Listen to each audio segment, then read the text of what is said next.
Hello everyone, welcome to our channel one step to success and DSA series में आज हम पढ़ेंगे stack के बारे में। What is stack and what are the different operation perform in the stack. तो सबसे पहले समझते हैं स्टैक क्या होते हैं। Stack it is the linear data structure and इससे पहले समझते हैं stack is the LIFO based concept, last in first out. तो लास्ट इन फर्स्ट आउट कहने का मतलब क्या है, जैसे यहाँ पर कुछ बुक्स रखी हुई है, मान लेते हैं ये बुक्स। सबसे पहले यहाँ वाली बुक, कलर चेंज कर लेता हूँ, रेड, एंड मान लेता हूँ यहाँ पर बुक्स रखी हुई हैं। सबसे पहले मैंने बुक रखी सी की, और मैंने सी की बुक के ऊपर सी प्लस प्लस की बुक रखी, उसके ऊपर मैंने जावा की बुक रखी, उसके ऊपर मैंने पाइथन की रखी, उसके ऊपर मैंने डीवीएमएस की रखी, एंड उसके ऊपर मैंने पीएचपी की रखी। तो मैंने एक बुक के ऊपर मैं एक बुक रखता जा रहा हूँ। तो यहाँ पर कंडीशन क्या है कि last in first out. Last in कहने का मतलब कि मैंने जो सबसे लास्ट में जो बुक रखी पीएचपी की, और मैं जब बुक लेने जाऊँगा तो मैं सबसे पहले अपर पोजीशन पर जो बुक रखी हुई है, यानी कि सबसे ऊपर टॉप पोजीशन पे कौन सी बुक है, यानी कि सबसे ऊपर पीएचपी की बुक रखी हुई है, तो मैं सबसे पहले उसी बुक को एक्सेस करूँगा। तो मैं सबसे पहले पीएचपी की बुक को उठाऊँगा। तो ये लास्ट इन फर्स्ट आउट, क्योंकि लास्ट में आ रहा है बट सबसे पहले जा रहा है। यहाँ पर कुछ कुकीज़ रखी हुई है, सेकेंड एग्जाम्पल देखते हैं। और ये कुकीज़ में यहाँ पर यहाँ मतलब फर्स्ट है, यहाँ सेकेंड है, यहाँ थर्ड, यहाँ फोर्थ, और यहाँ ये फिफ्थ। तो ये जो सबसे लास्ट में रखी गई है ये सबसे पहले निकलेगी। तो कहने का अर्थ है कि जो सबसे लास्ट में आएगा, यानी कि अंत में, वो सबसे पहले निकलेगा। तो ये कुछ शॉर्ट नोट है पॉइंट वाइज, जो कि आप अच्छे से समझ जाएंगे एक बार पढ़ने के बाद, कोई भी परेशानी नहीं होगी। और हमारा कॉन्सेप्ट कह रहा है कि it is the linear data structure. Why linear data structure, सबसे पहले समझते हैं।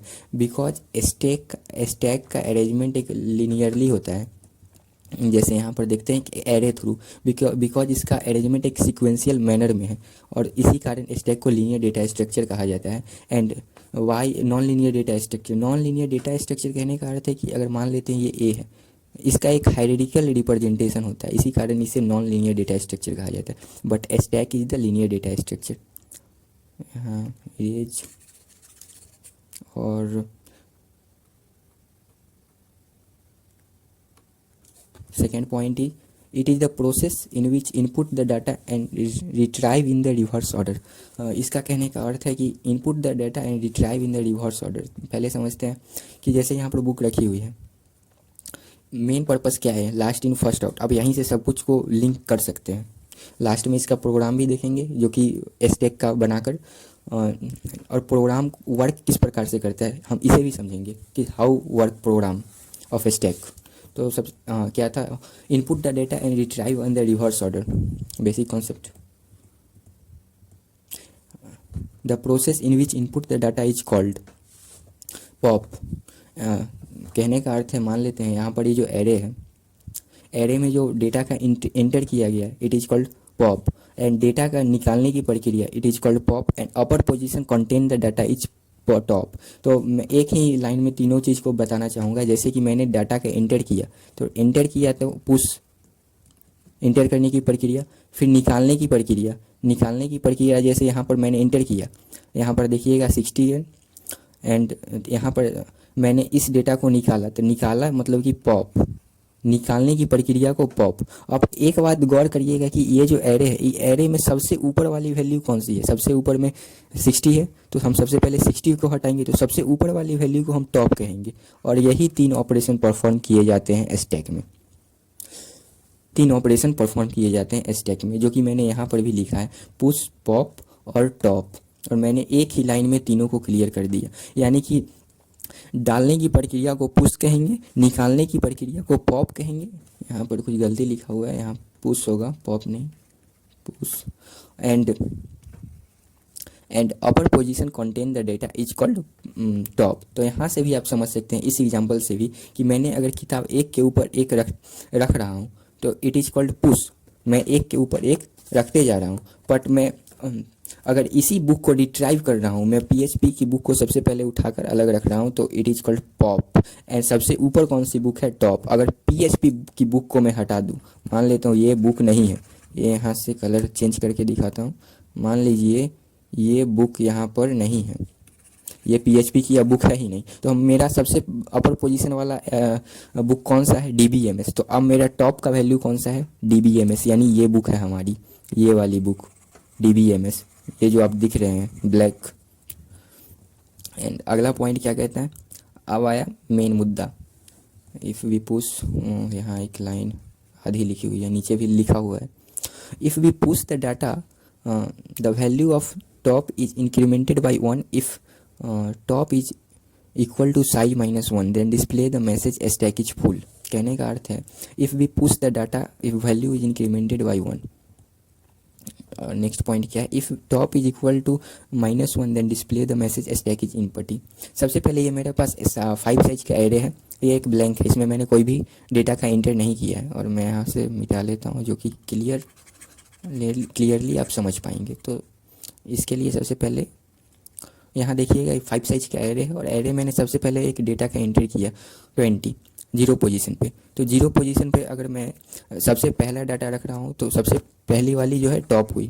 अगर मैं उस बुक की बात करूँ तो सबसे पहले बुक कौन सी थी? सी, तो C is the top. And second कौन सी है? सेकेंड मैंने सेकेंड में फिर एंटर की, और यहाँ पर 40। तो मैंने फर्स्ट, फिर टॉप इज इंक्रीमेंटेड बाई 1। यहाँ कहना क्या चाह रहा है कि if we push the data top is incremented by 1। अगर मैं एक के बाद एक डेटा का एंटर करते जा रहा हूँ और एक बुक के ऊपर दूसरी बुक रखते जा रहा हूँ, तो फिर वो टॉप का वैल्यू एक एक करके इंक्रीमेंटेड होता जाएगा, यानी कि बढ़ते जाएगा बढ़ते जाएगा बढ़ते जाएगा।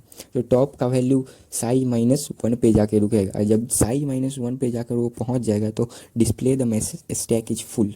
यानी कहने का मतलब मैंने ये 5 साइज का एरे लिया, मैंने यहाँ पर फिर 40 डाटा को पुट किया, फिर 60, मान लेते 70 80 90 100 कुछ भी मैं डालूँ, तो टॉप एक एक करके इंक्रीमेंट कर रहा है। यहाँ आया, फिर यहाँ पर आ गया, यहाँ पर, तो टॉप इज इंक्रीमेंटेड। जब यहाँ पर पहुँच जाएगा साइज -1, तो डिस्प्ले मैसेज क्या डिस्प्ले करेगा कि स्टैक अब भर चुका है, stack is full. And second point क्या है? Stack is degree, stack is empty का केस था। If top is equal to -1 then display the message stack is empty. अब मान लेते हैं टॉप का वैल्यू यहाँ पर है, फिर मैंने एक को पॉप किया, यानी कि एक वैल्यू को निकाल दिया, तो टॉप का वैल्यू डिक्रीमेंट किया, फिर नीचे आ गया यहाँ पर। अब यहाँ पर टॉप का वैल्यू आ गया, और फिर मैंने यहाँ से 14 को यहाँ से रिट्राइव कर दिया, यानी कि निकाल दिया, तो फिर ये टॉप का वैल्यू निकल कर 0th पोजीशन पे आ जाएगा। और यहाँ से भी मैंने हटा दिया, तो इसका वैल्यू -1 पोजीशन पे आ जाएगा। तो शो क्या करेगा कि स्टैक इज इम्पटी। और अब इसके बाद हम इसके प्रोग्राम को देखेंगे। वॉइड पुश, सबसे पहले यहाँ से void push int num if top is equal to size -1। अब मान लेते हैं ये एरे है, ये एरे है, जो मैंने यहाँ पर भी दिखाया, ये एरे है, ठीक है, 5 साइज का, और टॉप है। और एरे का भी कॉन्सेप्ट होता है कि इंडेक्स वैल्यू 0 टू साइज -1 तक जाता है, यानी आप इसे n-1 भी कहते हैं, बट समझने के लिए थोड़ा बोलने में भी कन्फ्यूजन ना हो, साइज -1 बोलते हैं, बोलना चाहिए। If top is equal to size -1, जब टॉप की वैल्यू साइज -1 तक पहुंच जाएगी तो display the message stack is full. और मैंने यहाँ 10 20 30 40, अब खाना मान लेते हैं फॉर एग्जांपल, खाना जैसे आप खाना खा रहे हैं, अब खाना खाते एक समय ऐसा आएगा जब पेट पूरा फुल रहेगा, आगे अब खाने की मन थोड़ा भी नहीं करेगा, तो उस समय पे ये साइज -1, मान लेते हैं ये गला जो है, मतलब गला तक खाना खा लिए, अब उस पोजीशन पे ये गला इज़ द साइज -1, अब भर चुका है पूरा, आगे नहीं जा सकते। तो यहाँ से क्या डिक्रीमेंट शुरू होगा, और आपको भी पता है डिक्रीमेंट कहाँ से शुरू होगा, ह्यूमन बॉडी में, और यहाँ से डिक्रीमेंट करते करते फिर अगर ये साइज -1 तक चला गया तो हमारा message stack is full perform करेगा, यानी कि top equal to top +1 and ARR top equal to num. तो ये हो गया पुश का ऑपरेशन, वॉइड पुश का ऑपरेशन। तो इसमें कुछ है नहीं, if we top equal to size -1, top का वैल्यू जब साइज -1 तक चला जाएगा तो स्टैक इज फुल। तो हो क्या रहा है, टॉप में एक एक करके इंक्रीमेंट कर रहा है, यानी कि टॉप इक्वल टू टॉप +1 का क्या कॉन्सेप्ट है यहाँ पर, top equal to top +1, top equal to top +1 यानी 20 दिए, तो 20 के बाद मैंने कितना इंक्रीमेंट हो रहा है +1, तो +1 फिर यहाँ पर कितना इंक्रीमेंट होता है +1, तो टॉप में एक एक का करके इंक्रीमेंट हो रहा है, तो इसीलिए top equal to top +1 condition. ARR top equal to num, ये वॉइड पुश का ऑपरेशन है। And second is void pop, pop यानी कि निकालने की प्रक्रिया, रिट्राइव करने की प्रक्रिया। तो निकालने की प्रक्रिया में डिक्रीमेंट एंड डालने की प्रक्रिया में इंक्रीमेंट। तो अब जो मैंने यहाँ पर डेटा का एंट्री किया है और इसका अब रिट्राइवल करेंगे, यानी 60 to 40 to 20 to -1 तक जाना है। तो -1 तक जाना है, तो यहाँ पर क्या हो रहा है, टॉप में डिक्रीमेंट हो रहा है। तो यहाँ देखिएगा, if top equal to size -1, ये एरे का ये हाँ वॉइड पॉप, यहाँ if top equal to size -1 and print the message stack is empty. जब ये हम डाटा का पॉप करके -1 पोजीशन तक पहुंच जाएंगे, तब हमारा क्या शो करेगा, stack is empty. Else print है pop item % and top is decremented by 1। उसमें क्या था, इंक्रीमेंटेड था, टॉप इक्वल टू टॉप +1। यहाँ पर क्या है, टॉप इक्वल टू टॉप -1, क्योंकि इसमें डिक्रीमेंट कर रहा है। आप अगर सिंपल लैंग्वेज में समझना चाहें तो पुश में इंक्रीमेंट हो रहा है ++ एंड पॉप में डिक्रीमेंट हो रहा है। ऑब्वियस सी बात है कि अगर आप किसी चीज़ का इंटर कर रहे हैं तो वो इंक्रीज करेगा, एंड आप उसको निकालेंगे तो वो डिक्रीज करेगा। यही कॉन्सेप्ट है। और लास्ट में एक function while show index equal to 0, top तक चलाना है इसका लूप, और बस प्रिंट यार इंडेक्स, बस यही कॉन्सेप्ट है। थैंक यू फॉर वॉचिंग, और सब्सक्राइब द चैनल एंड